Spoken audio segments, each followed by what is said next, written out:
नमस्कार मित्रों, the press Hindi के साथ हैं आप और मैं हूं शरद। मध्य प्रदेश में इन दिनों राज्यसभा चुनाव को लेकर चर्चाएं बहुत जोर शोर से चल रही हैं। सबसे बड़ा सवाल यह है कि आखिरकार वो कौन से 3 नाम होंगे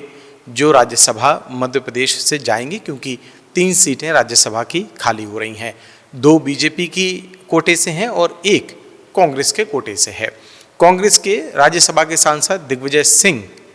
राज्यसभा से फेयरवेल ले चुके हैं और अब सवाल ये है कि आखिरकार उनकी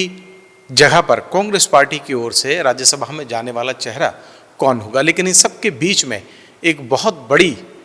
जो पेचीदगी है वो इस बात को लेकर है कि तीसरी सीट का जो गणित है उसको लेकर भी ऐसी खबरें आ रही हैं कि बीजेपी पूरी जोर आजमाइश कर रही है और कोई बड़ी बात नहीं कि पासे पलट भी जाएं। ऐसे में अब बड़ा सवाल ये है कि आखिरकार कांग्रेस की ओर से सामने आने वाला जो एकमात्र नाम है राज्यसभा के लिए, जो उसके कोटे की सीट है, वो कौन सा नाम होगा ताकि बीजेपी के प्लान को पूरी तरीके से फेल किया जा सके।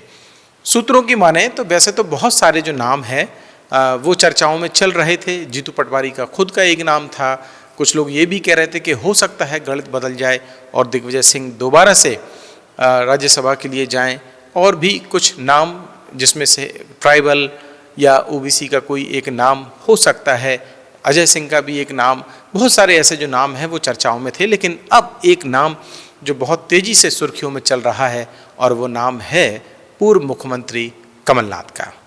कांग्रेस के अंदर की जो चर्चाएं हैं उनको सही माने तो ये कहा जा रहा है कि जो राजनीतिक समीकरण सीट को लेकर बन रहे हैं उनमें से कमलनाथ ही एक ऐसा नाम हो सकते हैं जो सारे गणित अपने फेवर में चुनाव के वक्त में कर सकते हैं, और उनके नाम को लेकर कांग्रेस के अंदर विधायकों में अगर थोड़ी सी भी यहाँ से वहाँ जाने की संभावनाएं हैं तो उन्हें मैनेज किया जा सकता है। अब आइए समझते हैं कि आखिरकार ये जो सारी बातें हैं वो क्यों हो रही हैं। हालांकि इससे पहले भी जब मैंने वीडियो अपने बनाई है तो उसमें आपको विस्तार से बताया है कि किस तरीके से जो तीसरी सीट है राज्यसभा के लिए कांग्रेस के खेमे की, उसको लेकर बीजेपी किस तरीके से पूरी कोशिश कर रही है कि इस सीट को भी क्या वो अपने पाले में कर सकती है। हालांकि ये उतना आसान नहीं होगा, लेकिन जिस तरीके से कांग्रेस के विधायकों की जो संख्या है वो कम हुई है, फिर चाहे दतिया की बात करें, राजेंद्र भारती की, जिन्हें रिक्त घोषित उनकी सीट को कर दिया गया है, या फिर विजयपुर के जो विधायक हैं मुकेश मल्होत्रा, उनकी बात करें, वो पहले ही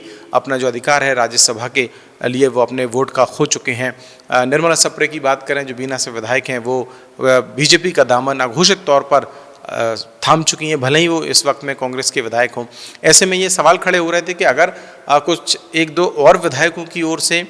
क्रॉस वोटिंग राज्यसभा में कर दी जाती है तो फिर ये जो पूरा गणित है वो बदल सकता है। ऐसे में एक बहुत बड़ी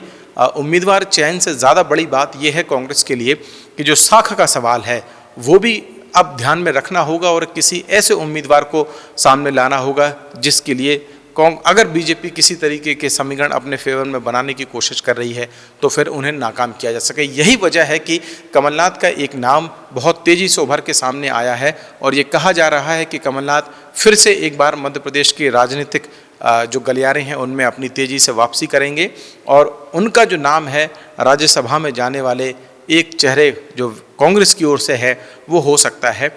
कांग्रेस में ये ऐसी एक चर्चा है कि क्योंकि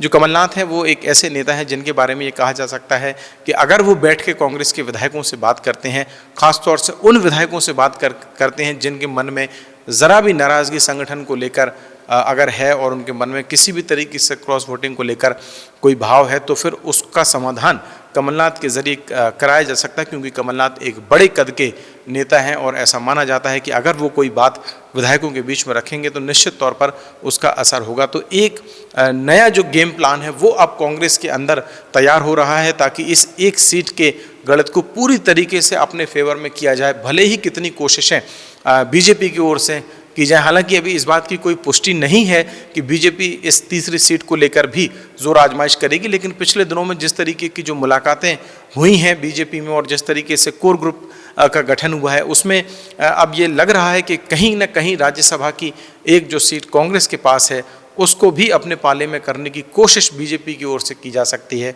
और इस कोशिश को ही नाकाम करने के लिए अब जो कमलनाथ का नाम है वो बहुत तेजी से सामने आ रहा है। हालांकि इसमें अब देखना ये भी होगा कि क्या कमलनाथ वाकई में इस सारे समीकरणों को अपने फेवर में कर पाएंगे, क्योंकि ये वही कमलनाथ हैं जो 18 महीने बाद अपनी खुद सरकार को जब वो मुख्यमंत्री थे तब नहीं बचा पाए थे और एक तरीके का बड़ा उन्हें मैनेजमेंट का खिलाड़ी भी कहा जाता था। लेकिन वो सारे समीकरण जो हैं वो बीजेपी के